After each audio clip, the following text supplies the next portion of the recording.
Sir, good afternoon. This is Dr. Asif Ali from Robi channel. I am the district president of Urdu Working Journalist Federation as well. Sir, my question is, जहाँ तक आपने अभी अपनी हुकूमत की तमाम कार्यकर्दगी बताई, परफॉर्मेंस बताया, माइनॉरिटी वेलफेयर डिपार्टमेंट के बारे में अगर आपकी हुकूमत फिर से आती है तीसरी मरतबा, तो आपके क्या प्लान्स है सर? क्योंकि वहाँ देखा गया है कि उर्दू अकेडमी ले लीजिए, वक्फ बोर्ड ले लीजिए, या फिर जितने भी माइनॉरिटी इदारे हैं, वहाँ पर एम्प्लॉयमेंट जो रेट है, मतलब एम्प्लॉयमेंट जो वैकेंसीज है वो फिल नहीं की गई हैं। ताहाल कुछ कॉन्ट्रैक्ट पे है, कुछ आउटसोर्सिंग पे है, और जो हुकूमत ने जो वादे किए थे इनको लेकर, वो भी जो है 9 सालों में पूरे नहीं हुए हैं सर। तो इस पर आप डॉक्टर आसिफ ना जी आसिफ साहब, मुझे तफसील में बोलने की मौका दीजिए, क्योंकि आपको एक दो चीज बता देते हैं। पहली बात यह है कि हिंदुस्तान पूरे मुल्क में अगर आप देखेंगे, हमारे 28 रियासत हैं, स्टेट है। इन 28 रियासतों में सबसे ज्यादा अगर माइनॉरिटी पॉपुलेशन कहां पे, इसके हिसाब से अगर देखेंगे आप, सबसे ज्यादा आबादी है आज उत्तर प्रदेश में 4 करोड़, जहां की बजट 1700 करोड़ है। माइनॉरिटी वेलफेयर का बजट है 1700 करोड़। नेक्स्ट होगा आपका वेस्ट बंगाल, पश्चिम बंगाल। पश्चिम बंगाल में आबादी है 2.5 करोड़ और वहां की बजट है 2100 करोड़।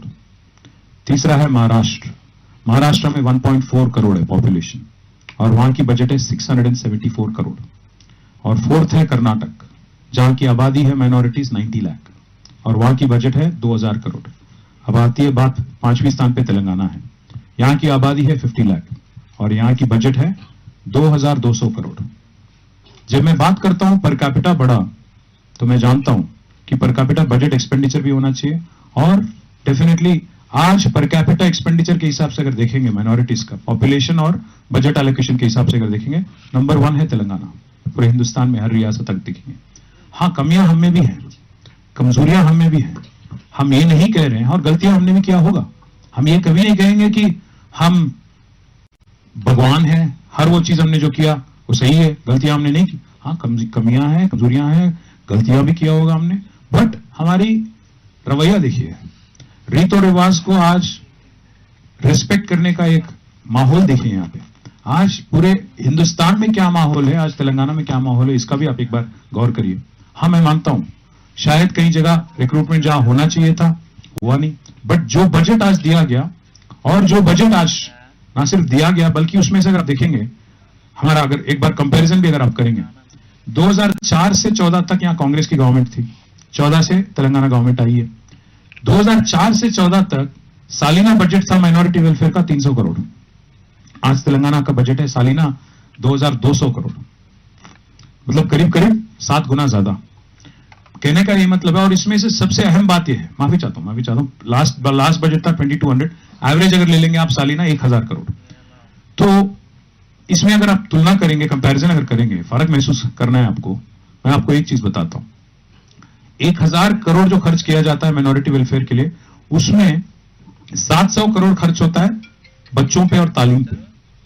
आज टिमरिस के जो स्कूल है, इससे पहले 12 स्कूल थे, हमारे गवर्नमेंट बनने से पहले 12 स्कूल थे माइनॉरिटी रेजिडेंशियल स्कूल, आज 204 है। हमारे गवर्नमेंट बनने से पहले जूनियर कॉलेज बहुत कम थे उर्दू मीडियम के, आज 204 है। हमारे गवर्नमेंट बनने से पहले 5000 बच्चे पढ़ते थे रेजिडेंशियल स्कूल्स में, आज पढ़ते हैं करीब करीब 1 लाख, जिसमें से आधे बच्चियां हैं। तो हम जो खर्च कर रहे हैं माइनॉरिटी वेलफेयर, वो छोटा रकम नहीं है, पहली बात। और दूसरी बात, और सबसे अहम बात मैं आपको याद दिलाना चाहता हूं, 700 करोड़ खर्च होता है बच्चों की तालीम पे। क्यों दे रहे हैं इतनी बड़ी रकम? क्योंकि हम ये मानते हैं कि गवर्नमेंट का काम है नेक्स्ट जनरेशन को मजबूत करना, नेक्स्ट इलेक्शन के लिए देखभाल नहीं। तो इसीलिए हम इतनी बड़ी रकम दे रहे हैं। और दूसरी बात, आज तेलंगाना एक ही ऐसी रियासत है जहां पे आपको अगर विदेश भी जाना है, बाहर जाना है, पढ़ाई करना है, तो 20 लाख तक का स्कॉलरशिप 3000 माइनॉरिटी बच्चों को दिया गया। 3000, 20-20 लाख का रकम मौलाना अबुल कलाम आजाद के नाम पे ओवरसीज स्कॉलरशिप है। एक ही ऐसी राज है।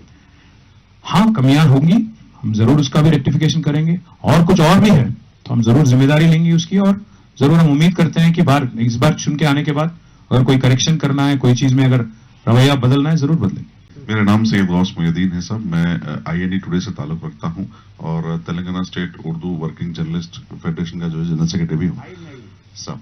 ठीक है सर, आपने जैसा अभी कहा कि आपने लंबी लिस्ट सुनाई कि आपकी कामयाबी है, केसीआर साहब हमारे अपने हैं बोल के पब्लिक ने वोट किया था और कुछ हद तक आपने अच्छा भी काम किया है, मगर उर्दू के ताल्लुक से सेकेंड लैंग्वेज डिक्लेयर करे साहब, मगर उर्दू में काम बराबर नहीं हो रहा है। कभी कभी ऐसा होता है कि आपके पास से भी उर्दू में प्रश्न नोट्स नहीं आते। अनफॉर्चुनेटली गौस भाई, अनफॉर्चुनेटली मैं भी पढ़ नहीं पाता, उर्दू लिख नहीं पाता। सर दूसरी चीज के माइनॉरिटीज को आपने हमेशा सपोर्ट करते हैं बोलिए दावा करते हैं, मगर लेजिस्लेचर में उनको बराबर उसका हक नहीं दिया जाता है। और तीसरी चीज सर के केसीआर को हम आप लोगों को बीआरएस पार्टी की तरफ से ये बोलना क्यों जरूरी समझ रहे हैं sir? I request the guest only one answer. KCR को ही सीएम क्यों बोला जा रहा है सर? Your last चिवरकी। हाँ तो गौस भाई, पहली बात तो यह है कि जिन्होंने ये राज को हासिल किया, जिन्होंने नामुमकिन को मुमकिन बनाया, वो अगर सीएम हो नहीं तो और कौन? नहीं, बिल्कुल नहीं। हम पूरा तेलंगाना आवाम ये चाहता है कि केसीआर साहब सीएम बने, तो फिर हम भी वही चाहेंगे, हमारी पार्टी भी यही चाहेंगी, पहली बात। दूसरी बात, आपने ये कहा कि उर्दू को अपना दर्जा, जैसा मैंने अभी आसिफ भाई को भी बताया, आपको भी बता रहा हूं, मैं ये कभी नहीं, हमने ये कभी दावा नहीं किया कि हमने कोई गलतियां नहीं की या कमजोरियां नहीं है। हाँ बिल्कुल रहेंगे, हम भी इंसान हैं, कोई भगवान तो है नहीं। तो अगर कुछ है सरासर उसका रेक्टिफिकेशन भी हम करेंगे। और तीसरी बात जो आपने रिप्रेजेंटेशन की बात की, 4 एमएलसी थे हमारे एक दरमियान, आप वो नहीं देखते। हमारे मसला ये है कि जब है तब नहीं बोलते, अब जब नहीं है तब जरूर बोलेंगे। आप फारूक भाई थे हमारे, मोहम्मद अली साहब थे, फरीदुद्दीन साहब थे, सलीम साहब थे, 4 एमएलसी थे, 40 लोगों में 10% था।